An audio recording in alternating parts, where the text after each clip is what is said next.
Hello friends, સ્વાગત છે તમારું માકા સ્વાદમાં. આજે આપણે સૂકી ચોળીનું ગ્રેવીવાળું શાક બનાવીશું. રેસીપી પસંદ પડે તો ચેનલને સબસ્ક્રાઈબ કરવાનું બિલકુલ ભૂલતા નહીં અને બાજુમાં રહેલા બેલ આઇકનને પણ જરૂરથી પ્રેસ કરજો, જેથી તમને મારા નવા વિડીયોની નોટિફિકેશન મળતી રહે. તો શરૂ કરીએ આજની મજેદાર રેસીપી. અડધો કપ સૂકી ચોળીને મેં 6 કલાક પહેલાં હુંફાળા પાણીથી મીઠું અને હળદર નાખીને 6 વિસલ વગાડીને મેં બાફી લીધી છે. તો હવે આપણે એને વઘારી લઈશું. વઘારવા માટે ગેસ ચાલુ કરી તો કઢાઈ મૂકી દીધી છે. એની અંદર આપણે 1.5 ટેબલ સ્પૂન જેટલું તેલ એડ કરીશું. અડધી ટીસ્પૂન જેટલું અજમો,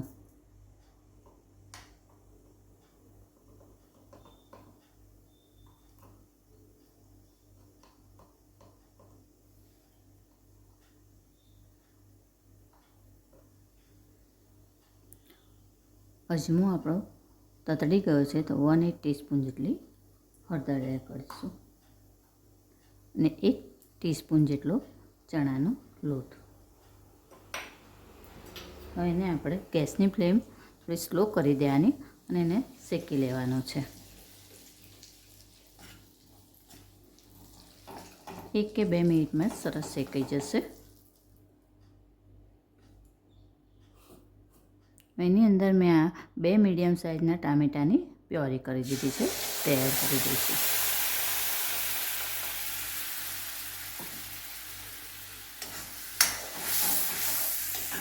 એને પણ એક વખત મિક્સ કરી લઈએ.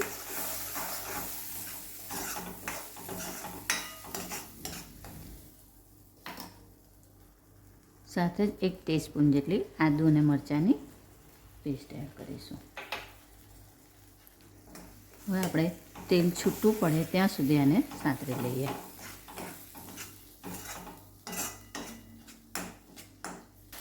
જો તેલ હવે આપણું છૂટું પડવા લાગ્યું છે, એક વખત આપણે હલાવી લઈશું.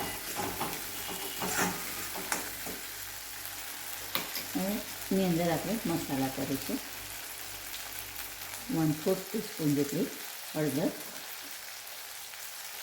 1 ટીસ્પૂન લાલ મરચું,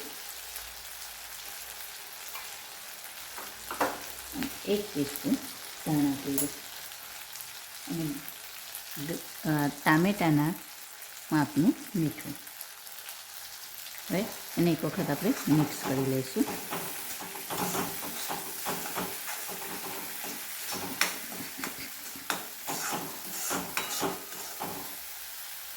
હવે આપણા મસાલા સરસ ચડી જાય એના માટે આપણે થોડુંક પાણી એડ કરીશું. ચડી પણ સરસ જશે અને બળી પણ નહીં જાય. એટલે 1 કે 2 ટેબલ સ્પૂન જેટલું જ પાણી એડ કરવાનું.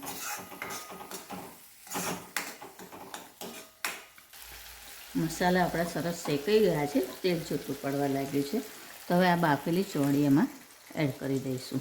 મેં જ્યારે ચોળી પલાળી હતી ત્યારે પણ એ પાણી મેં જ્યારે બાફવા મૂક્યું ત્યારે એ પાણી કાઢી નાખ્યું હતું ને બાફવા મૂક્યું તો બફાઈ ગયા પછી પણ એનું પાણી થોડું મેં કાઢી નાખ્યું હતું. હવે એની અંદર થોડુંક પાણી એડ કરીશું. આપણે બાફેલું પાણી અને પલાળેલું પાણી બંને જો રહેવા દઈશું તો એની અંદરથી એક અજીબ સ્મેલ આવશે. એને લીધે મેં એ પાણી કાઢી નાખ્યું હતું. હવે આને આપણે ઉકળવા દઈશું.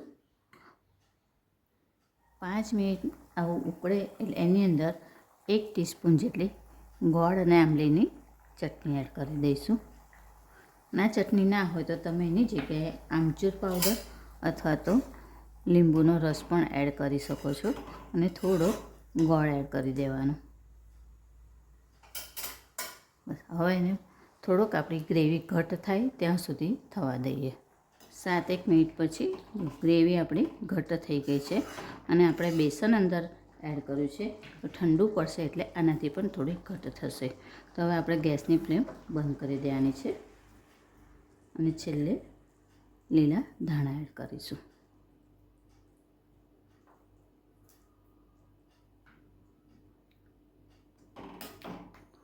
રીતે મિક્સ કરી લઈશું અને એને ગરમા ગરમ આપણે સર્વ કરી લઈએ. તો તૈયાર છે આપણું ગરમા ગરમ સૂકી ચોળીનું ગ્રેવીવાળું શાક. ફ્રેન્ડ્સ, આવી જ બીજી અવનવી રેસીપી જોવા માટે મારી ચેનલને જોતા રહો, લાઈક અને શેર કરતા રહો. ચાલો ત્યારે ફરી મળીશું એક નવી રેસીપી સાથે. ત્યાં સુધી હેપી કુકિંગ. Thank you.